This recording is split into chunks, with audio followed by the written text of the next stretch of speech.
Hey guys, Vernier from the Hack Check podcast. I'm extremely excited to announce that we have partnered with Ligum Fight Gear. Ligum Fight Gear is the #1 premium brand for all of your fight gear and fight equipment. Everything from gis to rashies to this hoodie I'm wearing right now, gum guards, shin pads, even treadmills, you name it. Make sure you visit www.ligumfightgear.com. Link is in the description. As a special gift to all of the viewers, I'm giving you 10% off of all of your purchases, big or small. Use the discount code HACKCHECK10 at checkout for 10% off of all of your purchases. That's ligumfightgear.com. HACKCHECK10 is the discount code. We hope you enjoyed this episode.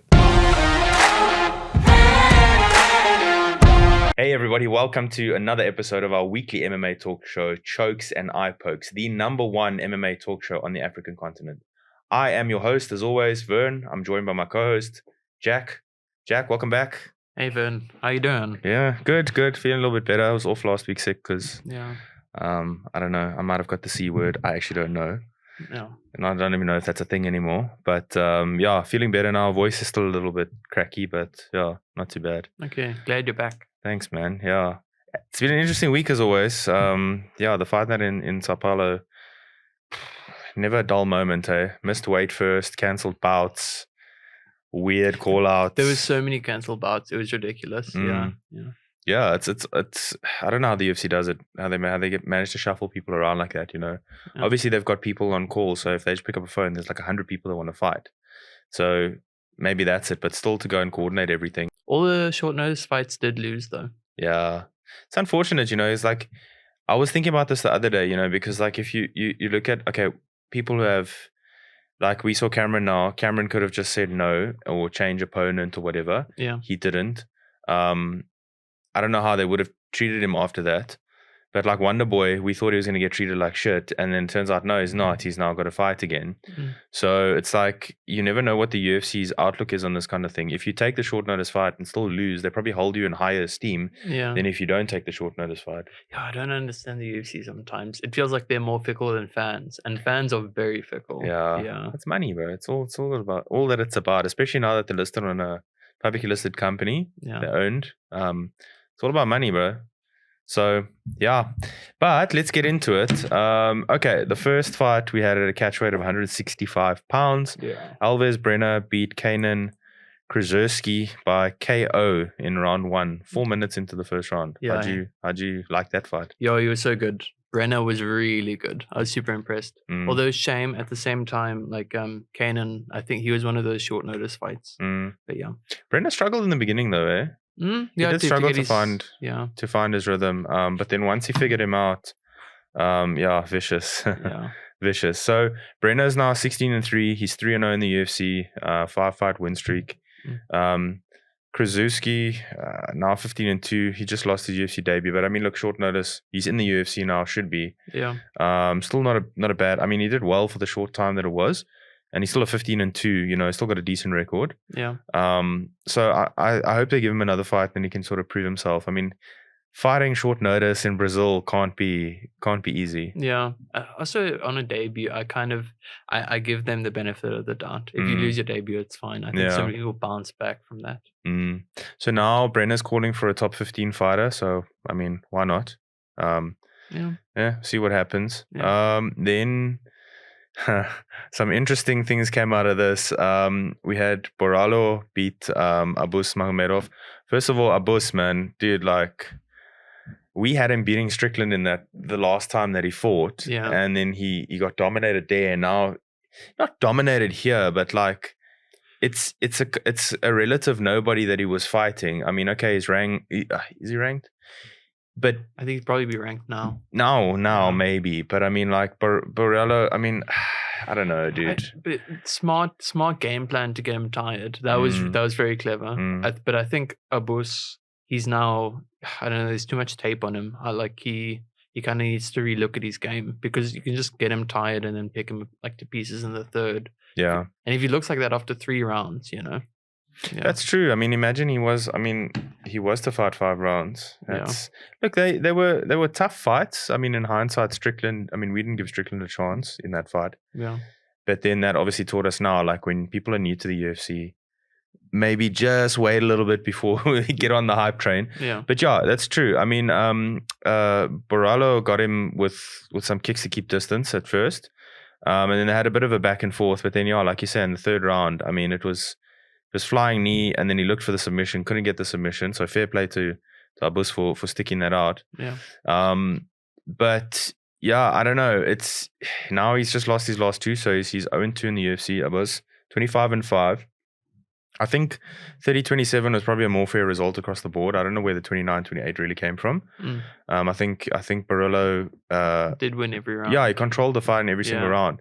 Look, he's now 14 fight win streak, 15-1, 5 wins in the UFC. Ambitious to call out Dricus. Yeah. But smart. I mean, geez, like it's actually perfect timing for him because by all metric, Dricus doesn't have a fight coming up. Yeah. You know, so he's going to sit around possibly till next year, and while he waits to see what happens. So it is a good time to call him out. Yeah. But that fight won't happen. I was like, I'm a little bit scared that it will, honestly. I'm like, I don't know. I don't know. I get bad juju from this. So you think the UFC will be petty enough to be like, okay, because that guy called you out, are you going to fight him or not? Yeah. And then if he says no, why the hell would I fight someone that's so low ranked, which you should say? Yes, absolutely. And then they'll be like, oh, you're ducking fights again. You never know with the UFC. You actually might be right. You might be onto something. Yeah. Because, you know, some other fighters have had bad experiences. South African fighters have had bad experiences with them. Get 2 wins, and then this weird stuff starts. Yeah, because I can see the story that the UFC might want to tell of 3 or 5 versus 6 win streaks in middleweight. Yeah, but they'd be shooting themselves in the foot, honestly, because if Dricus does lose, I don't think he would, but it's a fight, anything can happen. If he does lose, then you've got Strickland and Hamzat as their 2 clear favorites, and you got nobody else after that. Yeah. I would much rather prefer, and I think the fight to make for Borrallo is actually what's the young American wrestler? Bo Nickel. I was thinking the exact same thing today. I think so. Yeah. But see now, Borrallo won't take that fight. Yeah, it's because he's trying to jump the ranks. Yeah, it's a no-win fight for him. Yeah.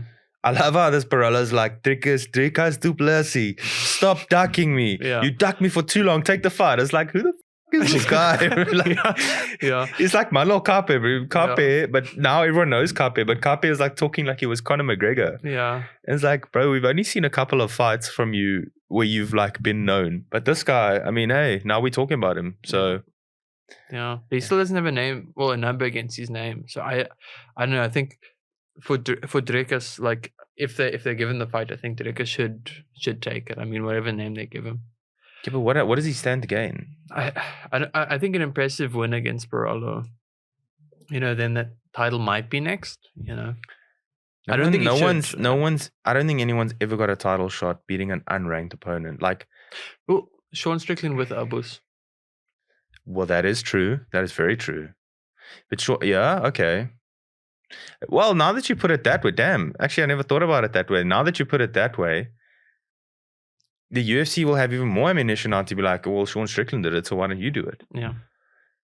Man, this is in a shit scenario, dude. Honestly, like it's not. There's contenders coming out of everywhere. It's not favorable. I mean, I still think. I mean, he's still the number 1 contender, but like, not everybody sees it the way we see it. We're like stupidly biased because it's South Africans. Yeah. You know. Hulle weet nie wat ons weet nie. Exactly. Yeah. So. Hey man, that puts a whole new spin on it. But I think what's going to happen possibly, I think Hamzat is out. I don't think they've offered Dricus a fight for December because I mean he would have said it by now. It's November already. Yeah. So likely if they do give him a fight, it'll be next year. I think they might do Usman Whitaker because Whitaker's interested in that fight, and the winner faces Strickland if Hamzat's not ready.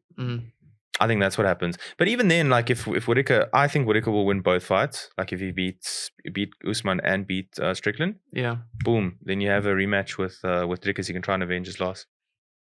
But we don't know. We don't like this is fighter, contender, whatever roulette. Yeah, That division is so muddy. I don't know who you go for, and like who does Drickus have to face to be the man? Because it would have been Robert Whittaker and then he beat him. So it's like, who does he have to beat? Cannonier's gone. Vittori maybe. Well, the thing is, if he goes and smacks Vittori around and puts him away early, then that's like, that would make more sense. The only stuff up is like Vittori's so hot and cold. Like Vittori doesn't need to beat you up to beat you. You can have a boring fight against Vittori and he can win. Yeah, he can eke out a victory. So there's always that, like, it's always like a risky fight, you know. Like, I don't know, nothing's guaranteed for him, and that's concerning. Yeah, because what do they have against South African fighters? Anyway, I'm not going to go down that road, but yeah. But anyway, Barolo, good job, dude. People are talking about you, even though no one knew who the f- you were before that. So, well, people knew, but like, come on, bro. Yeah. Honestly. Right. Then the next one, heavyweight, Rodrigo Nascimento wins via unanimous decision against Dontel Myers. Yeah. Yeah. Rodrigo's now 11-1, 3-fight win streak. Second time beating Myers. Yeah. What did you make of that? Myers is so tough. I don't know how he was still standing. But yeah, I think like Pereira definitely pumped the brakes after the second because he knew he was going to win. And I think that would have been such a good opportunity for Myers to make the adjustments, but he couldn't. Yeah, Nascimento lit him up early, dude. It was like he's throwing with bad intentions. Yeah. Excuse me. Super bad intentions. But then when he went for that takedown, it gave Myers a chance to breathe a little bit, you know? But yeah, Myers tough, dude. Like really, really tough. Yeah. But he's now 10-6 and 1-2 in his last 3 fights. So I don't know. Heavyweight's pretty thinly stacked, to be honest with you, when you get outside those like those two sort of like top tier level fights. I know what you mean. It's pretty thin after that. So hey man, they might keep Myers around. For me, this was 30-27 all around. I still feel like he controlled the whole fight, but yeah, they give it 29-28. Then I want to see Myers versus the New Zealand Tuivasa. I want to see that fight. Why not, dude? Yeah. I don't think Tuivasa's going for a title again, so they're just gonna have him to have fun fights. Yeah. That'd be a good one. That'd be a complete banger. So maybe. Then we had the Nicholas Dalby beat Gabriel Bonfim. Yeah. Quite a bit of an upset. I thought Bonfim was like a top contender, and he might still be one, but yeah, Dalby just blew him out the water. I mean, he had a speed advantage. He was ripping him with kicks. He got takedowns and dominated, and just kept this relentless pressure on him. Yeah. That he just couldn't recover from. And yeah, got him in round 2, 4 minutes 33 into round 2, knees and punches. So Dalby now, okay, before I get to what they moved to, what did you think of the fight? How did you make of it? So like the last fight with Myers not being able to make the adjustments, like damn, Dalby could, you know, after that first round was tough. Bonfim, I think, was like he had his number, but like, yeah, he just made the right adjustments.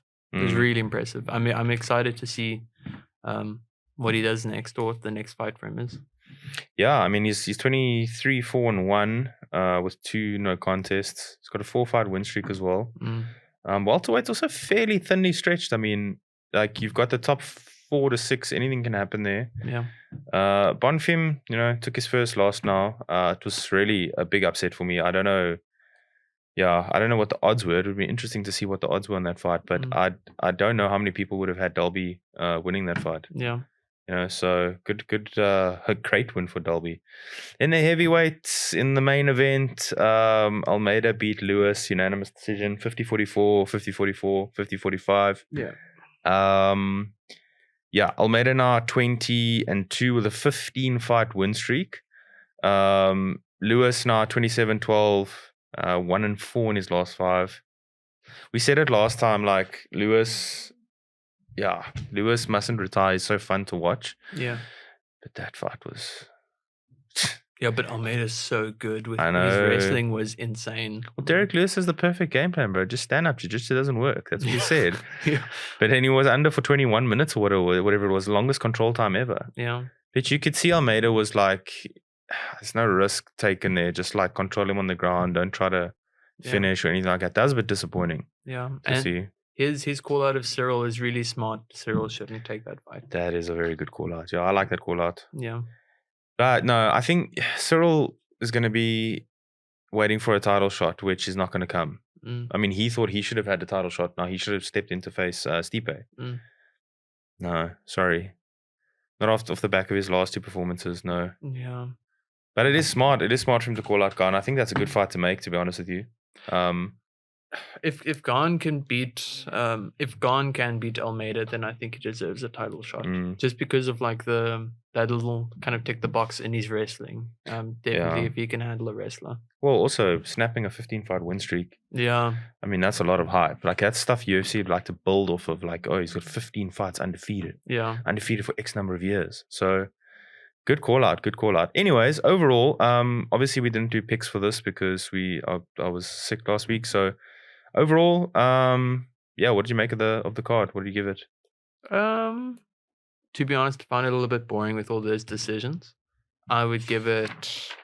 I'm going to go my lowest, actually, 5.5. I don't think it deserves my lowest, but I'm just being super inconsistent with my scoring. Me being more critical than you, I'll give it a 5.2. Okay. You know, but yeah, it was. I mean, that main event was just, even had grapplers coming on to me like, this is a snooze fest. Yeah. You know, if Islam Makhachev says it's a snooze fest. That's when you know. That's when you know. Yeah.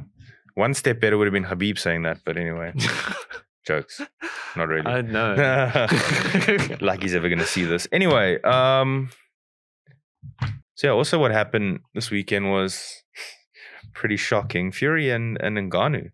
Who would have seen that coming? Yeah, it was a good fight. I mean, it had good moments. I think ultimately Fury was winning. But I mean, like, really impressive from Francis, honestly. I don't know if Fury says he trained the hardest he's ever trained. They always say that. Yeah. But I don't know if he just had disdain for the striking power, like he didn't take it too seriously. But when he got clipped like that, Ngannou should have just rushed. Even if he gassed him, you know what? If you gassed yourself, like you had to swarm him, you had to go for it, like you had him hurt. Yeah. Didn't do that, was dancing around, was doing whatever. Fury came back, Fury won probably most of the rounds. It is close, like that was a 10-8, that one that he won. He could have rushed him more and tried to make it a 10-7, but he didn't.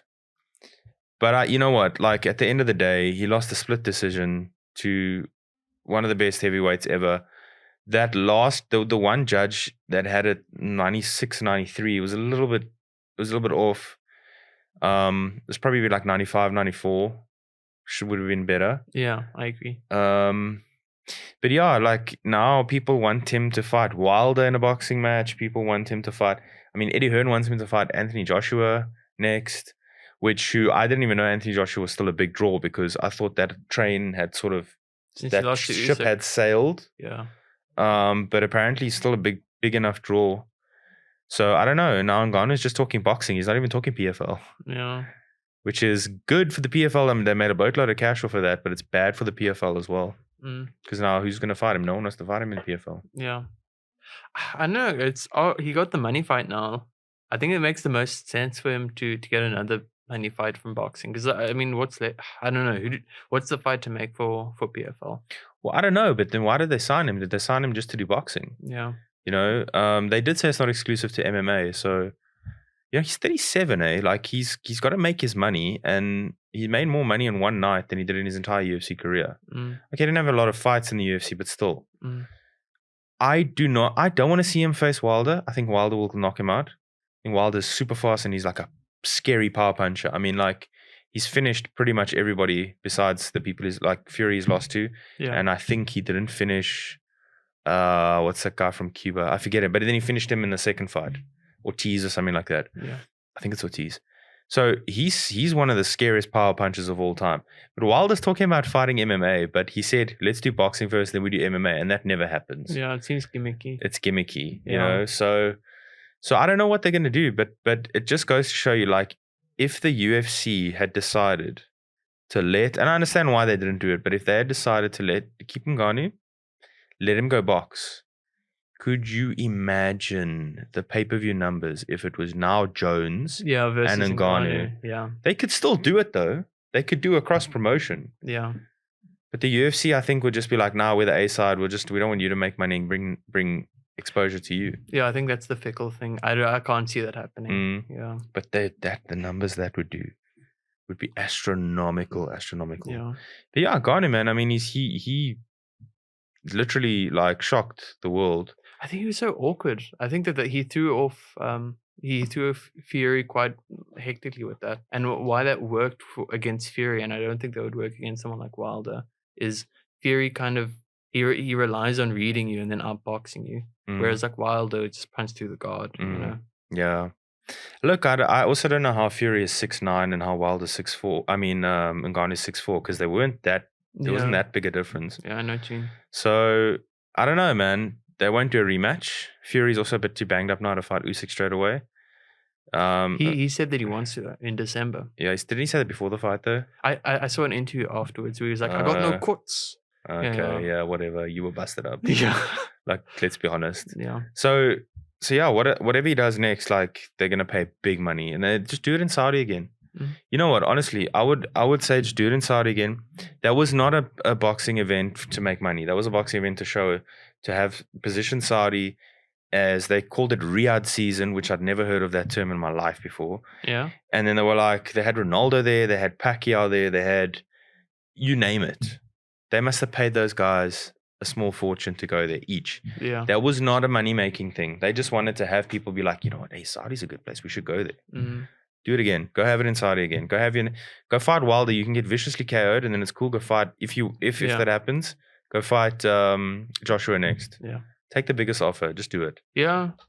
I mean, it's smart in terms of, 37. He doesn't have that many fights left. Yeah. And then go fight in the PFL against nobodies, and then make the PFL look good, and then retire on a high, and then you build up the next people. Yeah, that's smart. I mean, doesn't he also have a history of injuries already? You know, like possibly. I think his knees, possibly, but I'm also thinking knees, but I'm not sure. That's not Kamara. I mean, Kamara's the same. Yeah. But I think his knees were also bad. The thing about Ngannou though is he's oldish. Like I'm gonna say old. He's 37. Yeah. In fighting terms, that's old, but his fighting career has not been long.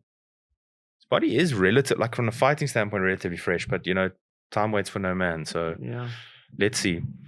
Speaking of which, now apparently Nate Diaz is ducking Logan Paul for an MMA fight. They wanted to give Nate Diaz $10 million to fight him in MMA, and apparently PFL's CEO is saying that Nate doesn't want to take the fight. What? Why would he not want to take that fight? I don't know.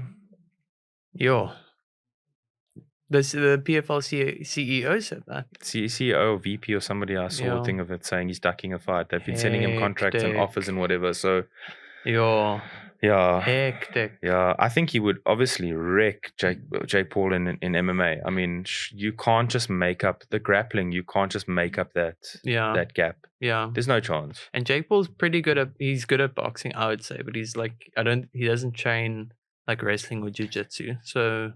He might. I mean, he might have done it for the last couple of years as well as a supplement to his boxing. Yeah, but not at the level. But Nate Diaz has been a black belt for who knows how many years, and he's tough. Yeah. So, yeah, I don't know. I just thought that was fairly interesting. It's a smart payday for Nate as well. Just like he should just take the payday. Yeah. But maybe he's like made enough money off the boxing bout, and he doesn't want to. Yeah. Doesn't want to put himself in that danger. So, and then old Zuckerberg got injured. Yeah, the ACL. That's a long layoff. That. Yeah. So it's like a year at least. Yeah, you were saying Rogan. I didn't watch the episode, but Rogan asked Elon Musk about that fight. Yeah, I think it was last week. I think it was actually before the ACL. But Elon was like, it's gonna happen. And that he said some stuff about like Zuck is ducking him, which is actually a little bit funny because I think that it was from what I mean. It's a bit of a media circus, but I thought it was the other way around. I don't think they want to fight. I mean, I don't think Elon wants to fight. I don't think that's a serious conversation. Yeah. Or Elon Musk doesn't understand what a fight entails. Yeah. Like I don't know, because If they wanted to make it work, they would have had it work already. Yeah. It's not an issue of money, because that's mostly what holds things up. Can't be money. Yeah. Do you think that they were maybe they said like, okay, well, we can't get a common weight class because it's such a big weight difference. Yeah. Maybe it's that, but like, do it at a catch weight then. Yeah. Just do it as a side hustle, side show. So in the episode as well, Joe Rogan was like, you should do a bet. And then Elon was like, yeah, I'd do that bet. And what the bet was is that the winner, so if Elon were to win, then he would get, I think it's like project management ownership over Meta, and then if Zuck wins, then he gets it over X. So that's also like, for a little. I'm not sure the timeline, but that would maybe just raise the stakes in a way that it would make him train at least. Yeah, I mean, because money for charity doesn't really. I mean, that's what it would have been. Yeah, they wouldn't have got paid. But yeah, it's so crazy now. If you think about that, just to loop back to the Francis Ngannou situation. Yeah. When Dana White was saying about, no, we don't do these circus gimmick things, but then in the same breath was talking about having this fight happen. Yeah. And promoting it for UFC 300. Yeah. Like, what is the, like, the guy is just one, like, yeah. I like Dana White, like, but sometimes he just contradicts himself so much. Yeah. I wonder if he just does so many interviews, he doesn't remember that he said certain things. Like, yeah, I saw Ariel Helwani he brought up the point of like, what about the CM Punk, like that era, that was a pretty gimmicky thing that happened, Yeah, he did CM Punk, but he didn't want to do Logan Paul. Yeah. Yeah, but Ariel, that guy's a freak, that guy's a snake, man. In any event, yeah, but he raised a fair point there, like, yeah, and that's what we've spoken about the CM Punk thing as well, Ariel Helwani, like, never let a good crisis go to waste. Yes. That's Ariel Helwani's motto. He likes, he flip-flops so much. Then he was against Dricus, and then he was against racism, and then there were the racial slurs from Adesanya, and he was dead quiet, and then he was sucking up to Dricus afterwards. Yeah. And like, then he's like, what do I know? I'm just the media guy, I don't, and then like when the heat's on him, he's like, well, I don't know. Like, let me take a step back. Like, I'm not involved in this. Yeah. Ariel. Yeah. He also virtue signals a lot. Yeah. So much. Yeah. So much. I mean, yeah. He's trying to take credit for this revolution of Francis Ngannou's. Yeah. He's trying to act like he started it. And he's the one that encouraged Francis Ngannou to do it. Like, what do you do? What are you talking about? Yeah. Yeah, he's weird dude. I don't know. I don't know how that, like, listen, him and Chael, and I don't mind making this a whole segment about Ariel Helwani for a second, but him and Chael, he went on Chael's show and he was like trying to virtue signal Chael about, oh, you're a company guy, you'll never say anything bad against the UFC. I don't know if you saw it. Mm-mm. And then he's like, Chael Sonnen, bro, sat there quiet while Ariel was talking. And then Ariel's like, what do you have to say to that? Chael Sonnen didn't even utter 3 words. He's like, well, Ariel, you see. And then he's like, no, I don't see. It's like literally that bad. Yeah. And he's like, well, you said I'm a company guy. I'm not really. He's like, what about the bet? What about the bet? What about the bet? And it's like, let the guy talk. Yeah. And then Chael's like, you know what, Ariel, I've actually got to go. I don't have time for this shit. He's like, oh, you're running away from your problems. Like, oh my God. No. And then he said, he said to Chael Sonnen, don't say things like behind my back. Have the balls to say it to my face. Ariel Helwani said that. Yeah. Of all people. Did you see what happened when Logan Paul and Dylan Dennis had that bottle throwing incident? Mm-mm. Ariel Helwani was in the middle. They came close and they like shoved, and Ariel Helwani was like, and ran out of there. It's weird because Chael would probably he would murder him. He would literally murder him. Yeah. Like, there's not even. And then when they're in person, he's be like, is there beef between us? I sensed something add between us. I saw that with Habib. No, with the light heavyweight Jamal Hill. I think him and and Ariel. And with Nick Diaz back in the day, he's like, Nick, what's wrong? He's like, you instigate fights. Yeah. Me? Never. I'll never do that. It's like, shut up, Ariel. All right, so now the big event, big pay-per-view happening this weekend, UFC 295. We got Diego Lopes versus Pat Sabatini at featherweight. Diego Lopes 21-6, 1-1 in the UFC. Sabatini 18-4, 5-1 in the UFC. Yeah. Who you got? Well, actually, before you tell us who you got, I'm always so quick to jump to who you got. What do you make of the fight? Well, I actually really like Lopes. I can't remember, we covered him I think twice now, and every time I've gone against him, but he's a good fighter. and his last first round sub was really impressive. I'm going with him, but it's actually a really, really hard fight because Pat Sabatini's also been super impressive, and he's like he's 2-1, and his last loss was with Jackson, and Jackson's actually like not the boogeyman of the division, but he's a serious gatekeeper. It's a tough call. I also like Lopes. I actually thought about it with him. Yeah. About picking him, but I'm going to go just because of his experience, and especially particularly in the UFC. I know he's got less fights, but he's had 6 fights in the UFC already. I'm going with Sabatini, but by decision. It's smart. I think it's going to be decision. Yeah. What did you say for Lopes? I think I'm going to go sub. I'm going to say 3rd round sub. I think his submission game is pretty strong. Yeah, it's going to be a very... I mean, look, this is another coin flip. I'd love to know what the odds are. Yeah. But this is definitely a coin flip. Have you got the odds there? No, it was empty on the Oh, really? site, yeah. Okay. Yeah, so I mean, it could really go either way. But both of these guys should have a bright future. I mean, this is kind of like a fight you sort of maybe make later in their careers, but you know, when they're a little bit higher ranked and you can start eliminating. But hey, UFC these days, bro, doesn't matter if you ranked or unranked or whatever, like there's no easy fights in there. Yeah, absolutely. Unless you're fighting in your home country and they just feed you somebody and they're like, nah, lamb to the slaughter. Yeah. You see all like sorry to go back to the review, but of the how many was it? 6 in the main card of the Brazilians, 5 of them won. I'm noticing a trend. Yeah, it's a feel good. Send them home happy. Yeah. Yeah, because the next time you have UFC there, you don't remember Colby Covington calling people a bunch of animals. You've got the feel good factor of, you send people home happy and they're like, cool, next time we're going to go watch UFC again in Brazil. Yeah. Next up we got, so I'm going decision for Sabatini. You're going 3rd round. 3rd round submission. 3rd round submission. Okay, we're going to remember those. Yeah. Matt Frevola versus Benoit Saint-Denis at lightweight. Frevola's 11-3-1 on a 3-fight win streak, all by knockout. First round. Yeah, all by knockout or TKO. Benoit Saint-Denis is 12-1 on a 4-fight win streak. Yeah. What do you make of this fight before you pick? Really exciting. I think it's going to be a close fight. I think that this, for me, this is a big sleeper fight. I'm really excited to see what happens between both of them because I actually don't know Frevola that much. I just watched his tape to prep for this. So he lost to Terrence McKinney previously, just by the way. Oh, okay. Yeah, you might have seen that fight. But okay. But from those those last 3 fights, damn, touch of death.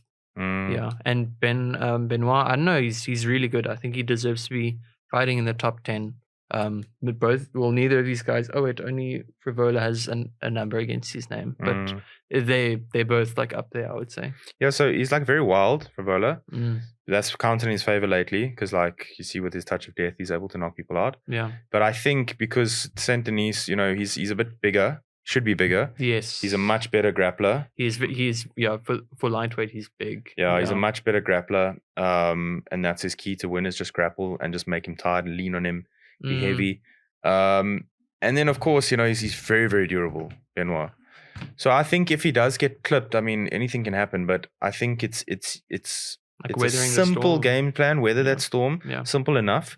Weather the storm, just don't get hit too much, if at all. Yeah. Take it to the ground, you're bigger, you're stronger. And TKO round 2 for Benoit. Okay, interesting. I think because of that, I'm going to go maybe round 3 because you don't need to wear him out, properly wear him out. Yeah. And then I think he gets it done late round 2, or round 3. But round 3. I'll say round 3. Okay, interesting. Yeah, what you got? I'm going to go Benoit decision. Unanimous. Okay. Yeah. 30-27 across the board. Okay, cool. So we both picked that. Yeah. But I think by way of us picking the first one differently, there's no chance of us picking the same number. No, we've already picked different. So yeah.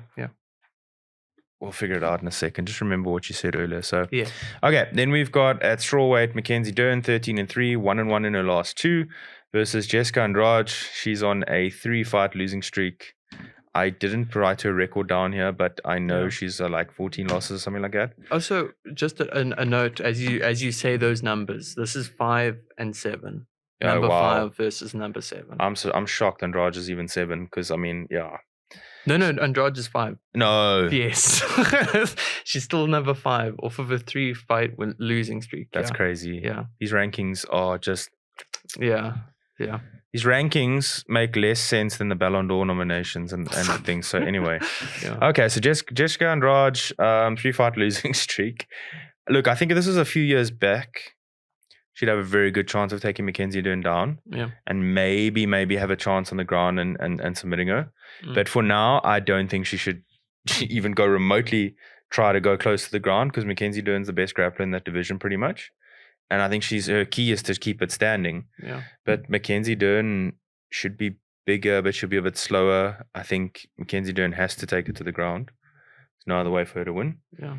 So I'm going for did I say second round? I don't remember when I said. Submission. I'm going to say submission second round, for Mackenzie Dern. I'm going to vent a little bit because I'm actually really frustrated. I'm a big Jessica Andrade fan. And this is her 5th fight this year. And who's managing her? Who's like, should someone not say you're 1-3 in 2023? Let's stop and reevaluate a little bit. Like before this year. Yeah, and it's like quick turnarounds. Like last year she fought once and like really good fight. Started this year, also a longer turnaround, won that, and then it was only the short turnarounds that she's been losing. And she is old, so that's probably why. Yeah. But like, if she's trying to make another title run, I don't think that like these like month and a half, 2-month turnarounds are too smart, especially after that last hectic. There's a submission loss. I don't know. Look, maybe she's just trying to get her contract over as quickly as possible. Because you either have a time period, depends what the contract is. Yeah. A time period before the contract just lapses, or you can choose to terminate it, or just like, okay, we've got X number of fights left.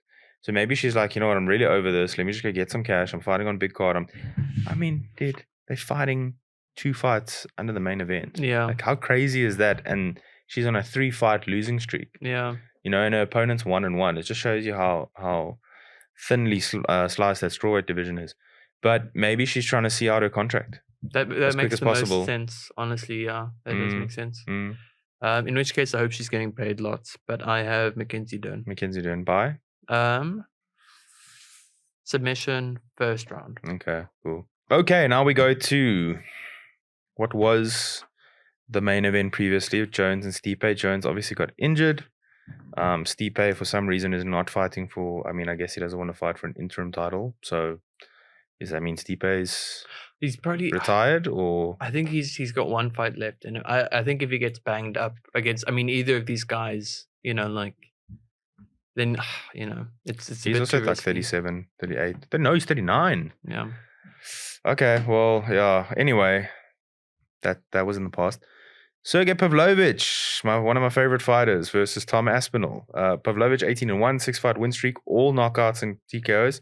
Aspinall 13-3, 6-1 in his last 7. Obviously, only loss being that freak accident. Yes. Against Curtis Blades. I think it's no contest in my eyes, honestly. It should have been, but that's always a TKO. So injury or doctor stoppage or whatever it is. So, okay, first of all, great fight. Like, I'm happy that Gane's not in this situation. I know you're a Gane fan, but for me, these guys have proven themselves more than Gane has in the last while. Yeah. So first off, I really love this fight.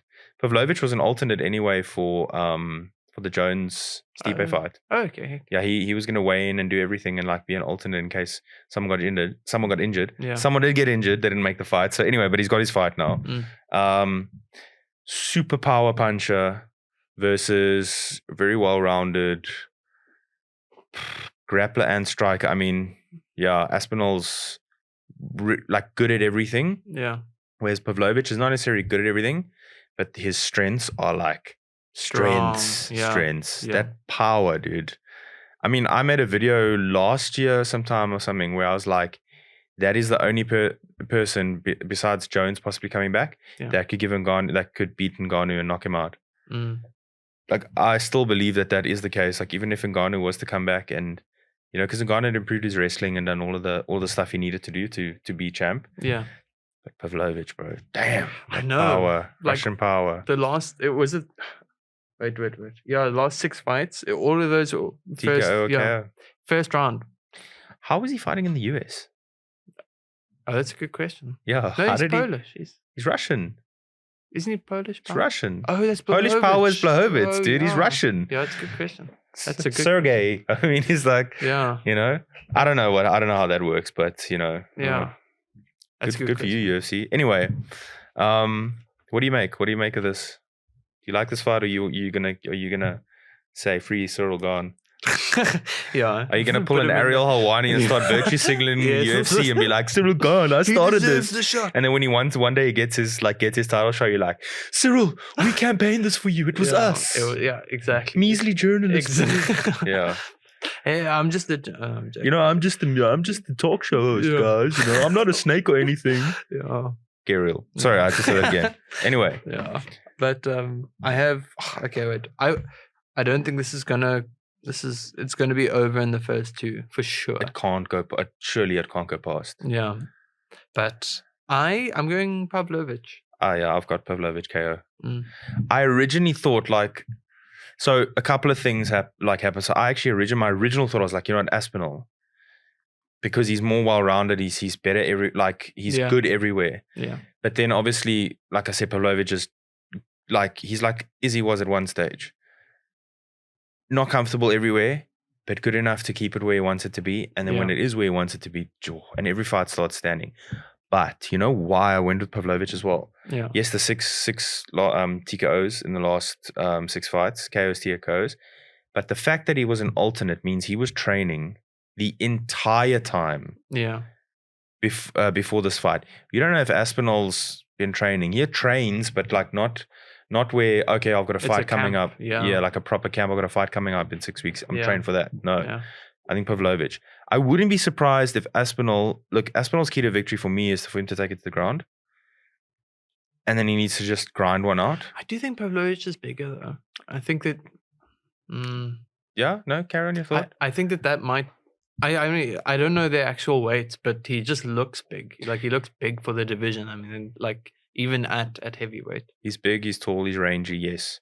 He'll be a little bit slower, but it doesn't matter because he's got the power. Aspinall will be a little bit more fleet-footed, but that's why I say he needs to pick his times, go for the shot, and then just try to keep him there and just be heavy on him in the clinch. You can be big, but the bigger you are, the harder you fall, the more you suck. It sucks being on your back. Yeah. So, but yeah, Pavlovich, I think. Yeah. I mean, the way it goes with Pavlovich is they might even have a couple of exchanges, and it'll be in the first couple of exchanges. I mean, if he hits some flush, it's done. But maybe with Aspinall knowing this, he might not even want to engage with him too much. Yeah. But the way this year's gone, I wouldn't even be surprised. It wouldn't be that much of an upset, but I wouldn't be surprised if Aspinall wins. Yeah, absolutely. It does also feel a little bit reminiscent of Robert Whittaker versus Drickus to me somehow of someone that's been consistently really good and then a fast up and comer. I wouldn't be surprised if Tom does win, but at the same time, I don't believe the hype. I do in a sense, but I think it's a bit early for him. But also, yeah, I mean, I think when you start getting towards those top contenders, then yeah, that's. Plus, I really want to see Pavlovich and Jones. Even though I do think, I mean, Jones is way more skillful. Jones could easily take him to the ground, but will Jones, knowing how good he himself is, be like, hey man, I'm gonna stand with this guy. Yeah. If he does that and he gets clipped, it's over. I'm sorry. Pavlovich will knock anybody out. Yeah. So Pavlovich, okay, first round KO. I'm gonna go KO. You saying? Second round, eh? Second round KO. Okay, cool. So we're on the same one. Main event. Jiří Procházka's back after about an 18-month layoff. Yeah.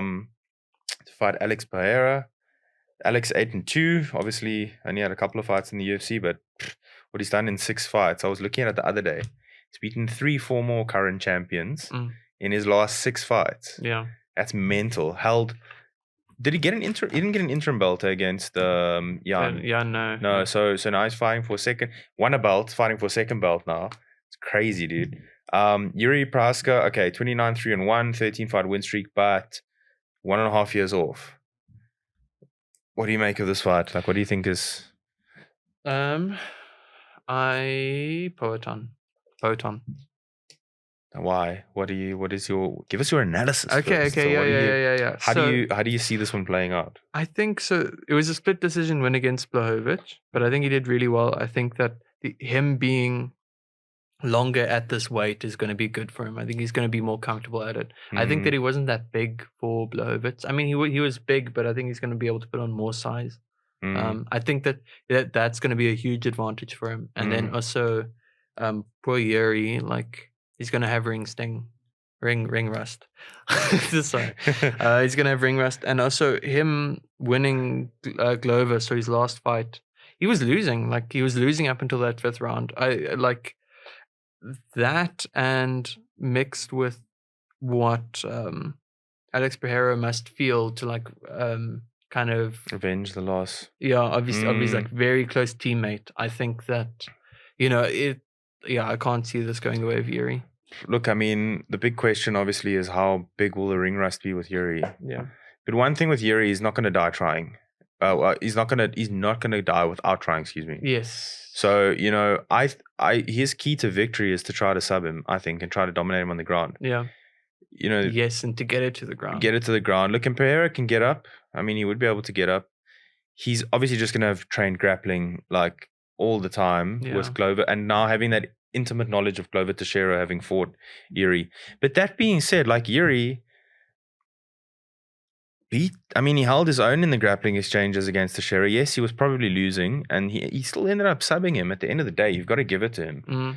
But it was a year and a half ago. So like originally I was like, you know what? I'm going to go with Alex because, the power, he looked decent against Jan. But I still think he's still an fairly unknown entity at light heavyweight. Jan's one thing, fair enough. But like now you're going on a guy who's got a 13-fight win streak. I mean, Jan is a light heavyweight, but he could realistically, like if he already sucked down, go to middleweight. Maybe he can't anymore, but he used to be able to. And I don't know about Jiří, man. It's going to come down to how much the ring rust affects him. Yeah.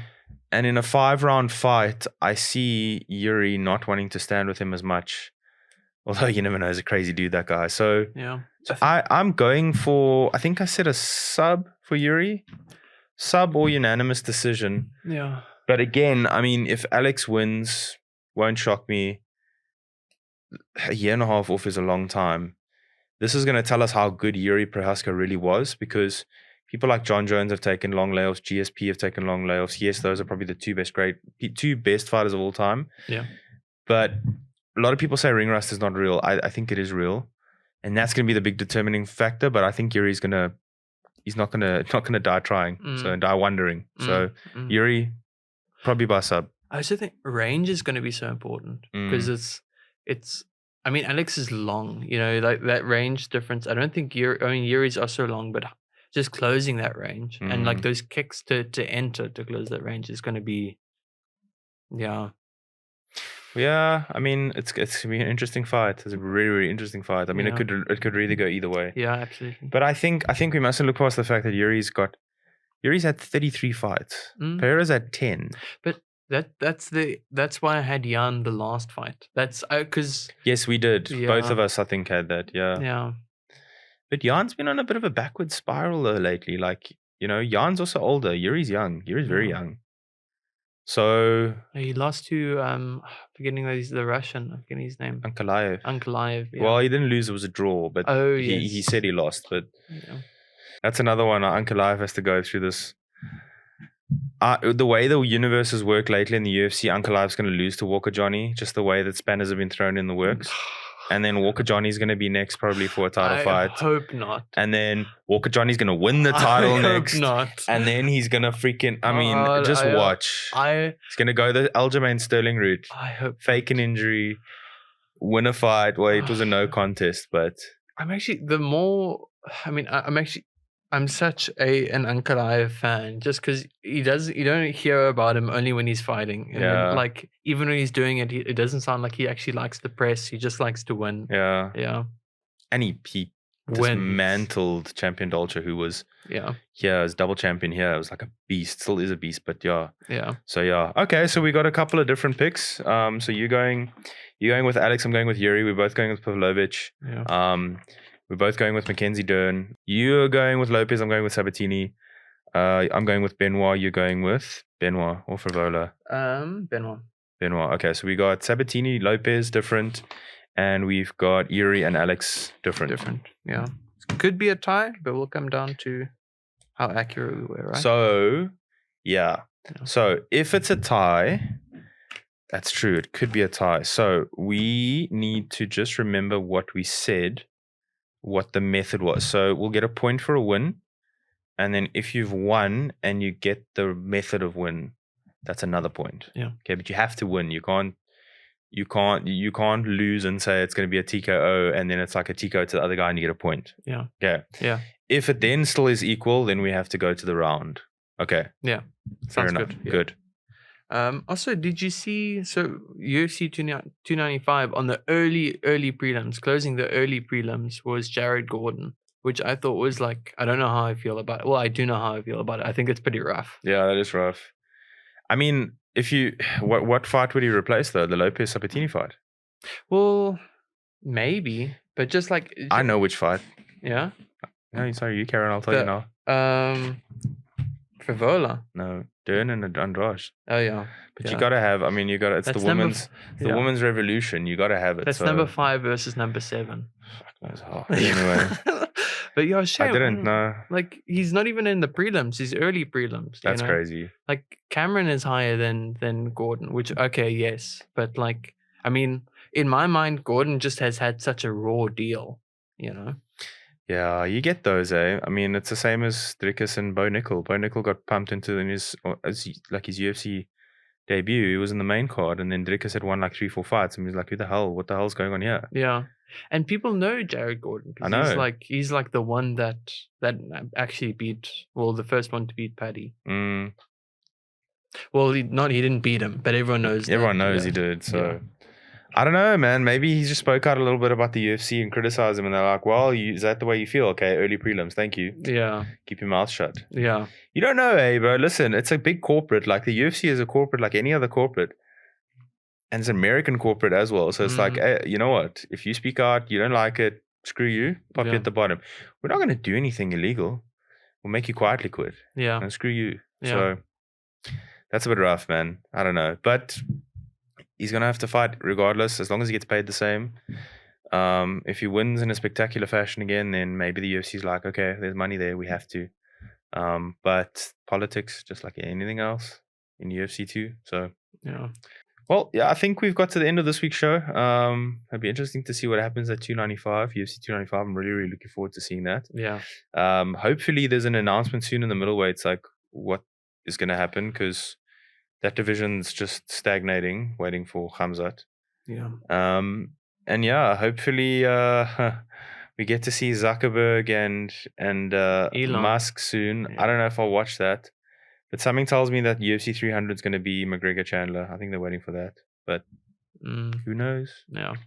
You started this UFC just opened so many like doors. Yeah, GRTV tour, triple champ is coming, bro. 185, 205, and 265. Overeem's coming back, bro. They're gonna make a super heavyweight division, super juiced division. So yeah. Anyways, hope you guys enjoyed the show. Make sure to tune in next week to see who takes home the belt. Please don't forget to like the video, comment, share it far and wide, and subscribe if you're not already subscribed. And let us know what you want to see in future episodes. Hope you have a good evening. Cheers, everybody.